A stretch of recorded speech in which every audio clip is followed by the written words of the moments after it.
ሰላመ ክርስቶስ ይብዛላችሁ። እንደምን ከረማችሁ ውድ ቤተሰቦቼ? እንደምንስ እስከዚህ ሰዓት አደረሳችሁ አደረሰን። በእውነት በእድሜያችን ላይ ይችን ቀንና ይችን ሰዓት ጨምሮ እስከዚህ ሰዓት ያደረሰን ልዑል እግዚአብሔር ስሙ የተመሰገነ ይሆንልን። አትለየውምና እናታችን ወላዲተ አምላክ ስሟ የተመሰገነ ይሆንልን። አሜን። በእውነት ይሆንልን። እንደምን ከረማችሁልኝ ውድ ቤተሰቦቼ? በእውነት ከልብ ነው የማመሰግናችሁ ውድ ቤተሰቦቼ። ላይክ፣ ሼር እንዲሁም ሰብስክራይብ እያደረጋችሁ በኮሜንት የምታበረታቱኝ እህት ወንድሞቼ ክበሩልኝ። በእውነት ከልብ አመሰግናለሁ። አሁንም አበረታቱኝ። ደካማ እህታችሁ ነኝ። አበርቱኝ። በእውነት ከልብ ነው የማመሰግነው። እወዳችኋለሁ። ኑሩልኝ። ዛሬ ይዤላችሁ የመጣሁት ቆንጆ አስተማሪ ታሪክ ይዤላችሁ መጥቻለሁኝ። እስከ መጨረሻው ድረስ ተከታተሉኝ ማለት ነው። አዲስ የሆናችሁ እህት ወንድሞቼ ላይክ፣ ሼር፣ ሰብስክራይብ እንዲሁም የደወል ምልክቱን በመጫን ኮሜንት ላይ ሀሳብ አስተያየታችሁን አስቀምጡልኝ፣ እመልሳለሁ። ሰብስክራይብ የምታደርጉኝ ደግሞ በኮሜንታችሁ እየመጣው ሰብስክራይባችሁን እመልሳለሁ ማለት ነው።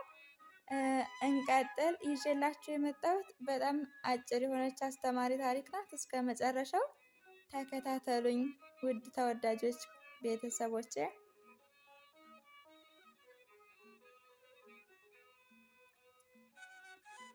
አስተማሪ ታሪክ። በአንድ ወቅት አንድ ካህን ከገዳም አንድ ባልና ሚስት ጋር ጥየቃ መጡና ሳሎን ውስጥ ተቀምጠው ባልና ሚስት ከቤት ውስጥ እሳቸውን ለማስተናገድ ጉድ ጉድ ይላሉ። ከዛም ወደ ሳሎን ሲመጡ ጠረጴዛ ላይ ያስቀመጡት ብር የለም። በዛን ጊዜ ባሏን ጠርታ ጠረጴዛ ላይ ያስቀመጥኩትን ብር አንስተኸው ነው እንዴ ስትለው፣ አረ በፍጹም አሁን አይቸው ነበር ብሎ መለሰላት። በኮንፊደንስ ሊያመጣው ሲሄድ ጠረጴዛው ላይ የለም።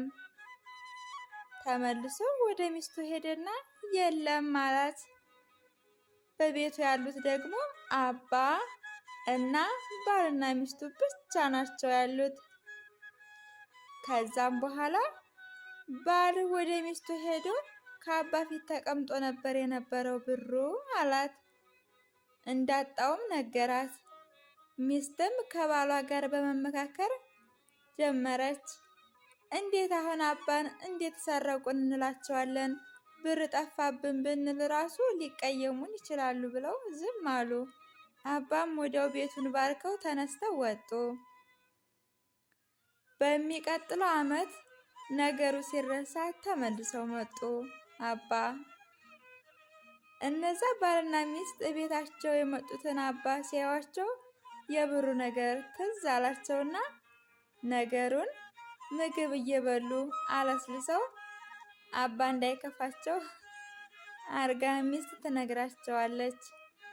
አባም ምግቡ ካበቃ በኋላ እስኪ ሂጂና እዛ ስዕል አድኖ ስር ያለውን መጽሐፍ ቅዱስ አቀብኝማ ልጄ አሏት።